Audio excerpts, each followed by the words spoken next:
দর্শক এবং ৪৭তম বিশেষ পরীক্ষার্থী যমুনার অভিমুখে যাত্রাপথে শাহবাগে বাধা।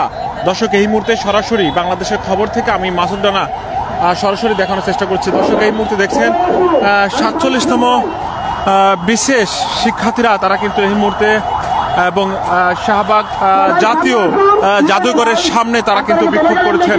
সাউথ টাউনে হোক আপনার স্বপ্নের আবাসন, শতভাগ রেডি প্লট, সাথে সাথেই সাফ কাবলা রেজিস্ট্রি।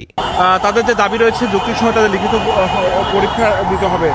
এছাড়া আপনাদের জানিয়ে রাখি বেশ কিছুদিন যাবত তারা কিন্তু ঠিক এবং কেন্দ্রীয় শহীদ মিনার থেকে যমুনার অভিমুখে রওনা হওয়ার সময় তারা কিন্তু বাধার সম্মুখীন হচ্ছে। এই মুহূর্তে আপনারা যেমনটা দেখছেন যে তারা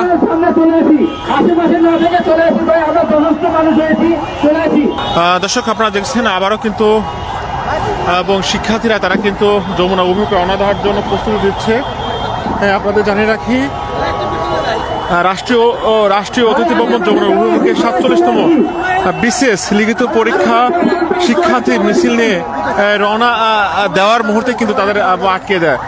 ৪৭তম বিশেষ লিখিত পরীক্ষার তারিখ পেছানোর দাবিতে মূলত এবং কেন্দ্রীয় শহীদ মিনার থেকে রওনা দেওয়ার সময় কিন্তু শিক্ষার্থীরা শাহবাগে বাধার সম্মুখীন হয়েছে। এ সময় এবং পরীক্ষার্থীরা জানান যে গত বিশেষ অংশ না পরীক্ষার্থীদের লিখিত পরীক্ষার সময় বাড়িয়ে দেওয়া হয়েছিল কেন এবং তাদের বাড়িয়ে দেওয়া হবে না।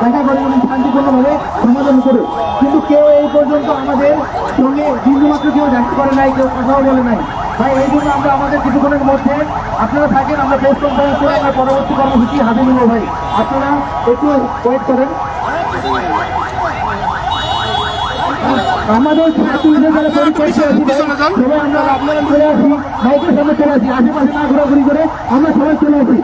দর্শক এই মুহূর্তে ৪৭তম বিশেষ শিক্ষার্থীরা অর্থাৎ পরবর্তীতে কর্মসূচি নিয়ে তারা ব্রিফিং করবেন এবং ব্রিফিং এর মাধ্যমে তার পরবর্তী কর্মসূচি কি হবে সে বিষয়টা তারা কিন্তু জানিয়ে দেবেন। কিন্তু সচিবালয়ে যাওয়ার পরে কোনো উপদেষ্টা নাই, আমাদের সঙ্গে একটা এতক্ষণ নাইন গেম খেলতে পাই।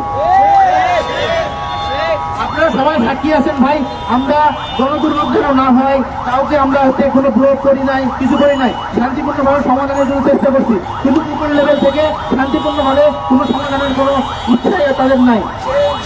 আমরা মনে হচ্ছে একটা স্বৈরাচার পতন করেছি, আরেকটা নতুন স্বৈরাচার তৈরি হচ্ছে ভাই। এই দিন আর থাকবে না ভাই।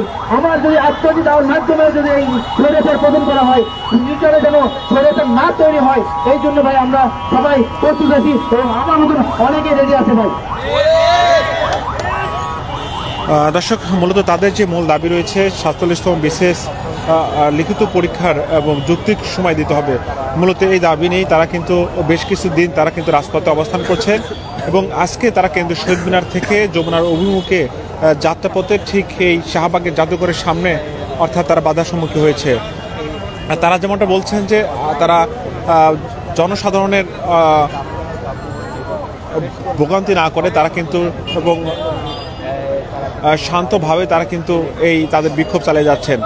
এর আগে তারা কিন্তু পিএসসি ভবন ঘেরাও করেছিলেন, কিন্তু সেখানে তারা কিন্তু তাদের যে দাবি সেটা তারা পূরণ করতে পারেনি। ঠিক এই মুহূর্তে আপনারা যেমনটা দেখছেন যে এবং ৪৭তম বিশেষ শিক্ষার্থীরা তারা কিন্তু তাদের যে লিখিত পরীক্ষার যৌক্তিক সময়ের দাবিতে তারা যমুনার অভিমুখে রওনা হওয়ার জন্য প্রস্তুত রয়েছে। তবে আপনারা যদি একটু জানিয়ে রাখি ঠিক এবং আইনশৃঙ্খলা বাহিনীর কিন্তু তাদেরকে আটকে রেখেছে। মূলত আইনশৃঙ্খলা বাহিনী তারা কিন্তু অর্থাৎ তাদের যে জল কামান অর্থাৎ তাদের এই আন্দোলনকে এবং বিঘ্নিত করার জন্য তারা কিন্তু পুলিশের যে জল কামান সেটা আনা হয়েছে। এই মুহূর্তে দেখছেন যে শিক্ষার্থীদের পরবর্তী যে কর্মসূচি হবে সেই কর্মসূচি এবং জানানোর জন্য তারা কিন্তু সংবাদ সম্মেলন করবেন, অর্থাৎ কিছু সময়ের মধ্যেই কিন্তু আমরা সেই পরবর্তী কর্মসূচি এবার জানতে পারবো। আপনাদের যদি আরও জানিয়ে রাখি তারা কিন্তু গত 3 দিন যাবত তারা কিন্তু কেন্দ্রীয় শহীদ মিনার থেকে বিক্ষোভ মিছিল নিয়ে তারা কিন্তু যমুনার অভিমুখে যাওয়ার মুহূর্তেই তারা কিন্তু গত 2 দিন তারা শাহবাগের যে মূল পয়েন্ট রয়েছে সেই মূল পয়েন্ট তারা কিন্তু বন্ধ করে রেখেছিল। এবং আমরা যেমনটা দেখেছি গতকাল এবং শিক্ষার্থীরা শাহবাগের যে মূল পয়েন্ট সেই জায়গাটা তারা কিন্তু ব্লক করে রাখে, এতে কিন্তু যান চলাচল বন্ধ হয়ে গিয়েছিল। ঠিক এক পর্যায়ে আমরা যেমনটা দেখেছি পুলিশের আহ্বানে এবং পুলিশের আহ্বানে তারা কিন্তু গতকাল অর্থাৎ শাহবাগের যে মূল পয়েন্ট সেটা কিন্তু ছেড়ে দেন। ঠিক আজকেও তারা কিন্তু সেই একই দাবি নিয়ে তারা কিন্তু যমুনার অভিমুখে এবং রওনা হয়েছেন। ঠিক সেই মুহূর্তেই দর্শক দেখছেন সময় যত বাড়ছে ততই কিন্তু শিক্ষার্থীরা তারা কিন্তু জড়ো হচ্ছেন এই শাহবাগ জাদুঘরের সামনে। তাদের যে মূল দাবি রয়েছে 47তম বিশেষ লিখিত পরীক্ষার যে যৌক্তিক সময়ের মধ্যে দিতে হবে, অর্থাৎ তাদের যে লিখিত পরীক্ষার সময় দেওয়া হচ্ছে সেই সময়কে বাড়িয়ে দিতে হবে। তারা এমনটা জানিয়েছে গত বিসিএসের শিক্ষার্থীদের তাদের 1 বছর থেকে 6 মাস সময় দেওয়া হয়েছিল, কিন্তু 47তম বিশেষ শিক্ষার্থীদের তাদের সময় কিন্তু সংক্ষিপ্ত করা হয়েছে। মূলত সেই সময়টা বাড়ানোর জন্যই তারা মূলত এই বিক্ষোভ চলমান রেখেছে। আপনারা দেখছেন এই মুহূর্তে কিন্তু আইনশৃঙ্খলা বাহিনী জলকামান নিয়ে তারা কিন্তু অবস্থান করছেন, অর্থাৎ শিক্ষার্থীরা যদি কোনোভাবে তারা কিন্তু এই যমুনার অভিমুখে বা প্রধান উপদেষ্টার বাসভবনের অভিমুখে রওনা হয়, ঠিক তখনই কিন্তু তারা এই জলকামান নিক্ষেপ করবে, এমনটাই কিন্তু আমরা দেখতে পাচ্ছি। এই মুহূর্তে দেখছেন যে পুলিশ এবং এই মুহূর্তে দেখছেন যে পুরুষ এবং নারী পুলিশ সদস্য তারা কিন্তু এই মুহূর্তে ব্যারিকেডের সামনে তারা অবস্থান করছেন। মূলত তাদের এবং যে দাবি রয়েছে এবং দাবি নিয়ে যাতে বড় ধরনের কোনো বিশৃঙ্খলা করতে না পারে, এই জন্যই মূলত আইনশৃঙ্খলা বাহিনী তারা কিন্তু প্রস্তুত রয়েছে। আমরা গত 3 দিন দেখেছি ঠিক এই জায়গায় কিন্তু বিশেষ 47তম বিশেষ পরীক্ষার্থী যারা রয়েছে তাদের কিন্তু ঠিক এই শাহবাগ জাদুঘরের সামনে তাদের কিন্তু আটকে দিয়েছে। ঠিক আজকেও কিন্তু একইভাবে তাদের কিন্তু এই শাহবাগ জাদুঘরের সামনে তাদেরকে আটকে দেওয়া হয়েছে। এর আগে আমরা যেমনটা দেখেছি গত 2 দিন আমরা ঠিক শাহবাগের যে মূল পয়েন্ট রয়েছে সেই মূল পয়েন্ট তারা কিন্তু ব্লক করে রেখেছিল শিক্ষার্থীরা।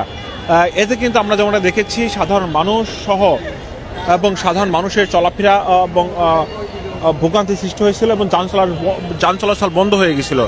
ঠিক সেই জায়গা থেকে পুলিশের আহ্বানে এবং তারা কিন্তু শাহবাগের যে মূল পয়েন্ট এবং সেটা কিন্তু ছেড়ে তারা কিন্তু আবার গতকাল কেন্দ্রীয় শহীদ মিনারে অবস্থান নেন। কেন্দ্রীয় শহীদ মিনার থেকে তারা কিন্তু দুপুর 12টার দিকে তারা কিন্তু আবারও কিন্তু তাদের দাবি আদায়ের লক্ষ্যে তারা যমুনার অভিমুখে রওনা হওয়ার মুহূর্তে কিন্তু পুলিশ তাদের কিন্তু আটকিয়ে দিয়েছেন।